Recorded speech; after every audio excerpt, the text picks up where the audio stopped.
Le projet de réforme des conditions de travail et de rémunération des professeurs en classe préparatoire et en lycée, en cours depuis le 19 novembre 2013, est inacceptable selon les professeurs.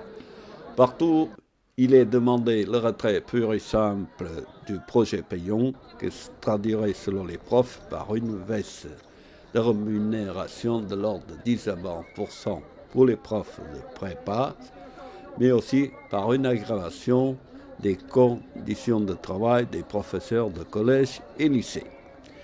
Les réactions sont extrêmement vives et nombreuses selon les syndicats, comme en témoignerait la création d'une coordination pour toute la France, le soutien des organisations syndicales et les associations de professeurs dans toutes les disciplines, ainsi que la participation massive des enseignants de CPGE à la grève d'aujourd'hui et le soutien des étudiants.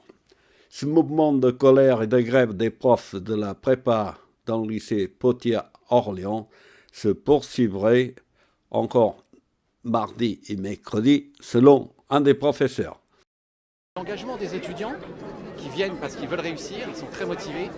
Elle dépend également, il ne faut pas l'oublier, de l'engagement des personnels qui enseignent dans les classes préparatoires aux grandes écoles. Il faut savoir qu'un professeur de classe prépa, il a le même salaire à la base qu'un professeur de lycée ou de collège. C'est le même traitement de base. C'est un fonctionnaire agrégé, il touche le même salaire que s'il enseignait en 6e ou en 5e en collège. La seule différence à laquelle s'attaque le ministère aujourd'hui, ce sont ces heures supplémentaires. Puisque comme on demande énormément de travail aux profs de classe préparatoire, on leur rémunère bien leurs heures supplémentaires.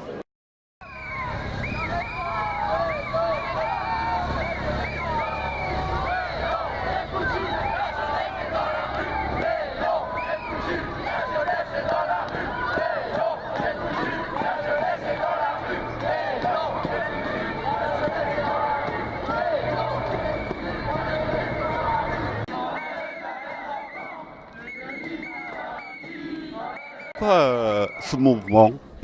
Ce mouvement, il est fait pour défendre les classes préparatoires aux grandes écoles, qui sont des lieux d'excellence ouverts à tous les publics. Et nous avons des étudiants de tous milieux, 30% de boursiers, qu'on veut porter le plus loin possible et on veut continuer à faire ce travail qui est un travail très, très noble. Pourquoi le ministre a décidé de casser, entre guillemets, les classes prépa? Ce que nous voulons croire, c'est qu'il y a des raisons idéologiques. On nous fait passer pour des élites, ce que nous ne sommes pas. Nous-mêmes, nous sommes issus de milieux très modestes, de petites classes moyennes. On est des exemples de méritocratie républicaine. Nos étudiants aussi. Et puis aussi, il y a, je pense, une méconnaissance de ce qu'ont la réalité des prépas aujourd'hui. Voilà, les prépas en France, c'est 350 prépas. C'est pas les prépas du lycée Henri IV, Louis le Grand. Non, nous, on est des prépas de proximité, on est des prépas ouvertes à tous. Quel type d'école ils se préparent? Nos étudiants, nous les préparons à tout niveau d'école en fait, les plus prestigieuses. Il y a toujours des lycéens de Poitiers ou d'Orléans qui intègrent Polytechnique, ou les écoles normales supérieures chaque année. Et puis il y a des écoles moins prestigieuses d'ingénieurs, des écoles de commerce, les instituts d'études politiques, des écoles d'interprètes, des écoles d'art. C'est extrêmement varié en fait. Et puis un bon nombre d'entre nos étudiants font retour à l'université où ils réussissent très bien. Alors donc, en résumé, la prépa, c'est un ascenseur social. La prépa, c'est un ascenseur social, encore plus qu'autrefois. Et c'est cet ascenseur social que nous voulons défendre et pour lequel nous battrons bec et ongles. Aussi leurs professeurs pour toutes ces classes prépa, de toutes les filières. Ils travaillent jusqu'à Bac+2 pour nous conduire dans des écoles.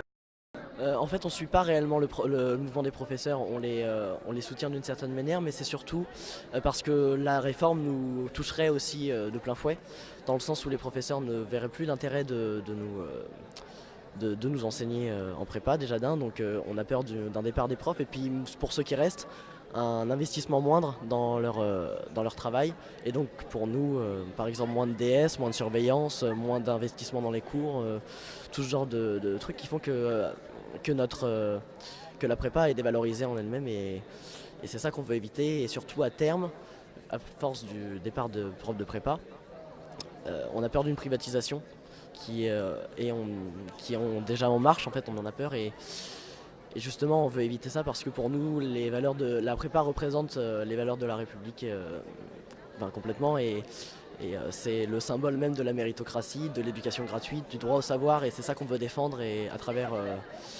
notre manifestation. Images, commentaires et interviews, Antonio Dias.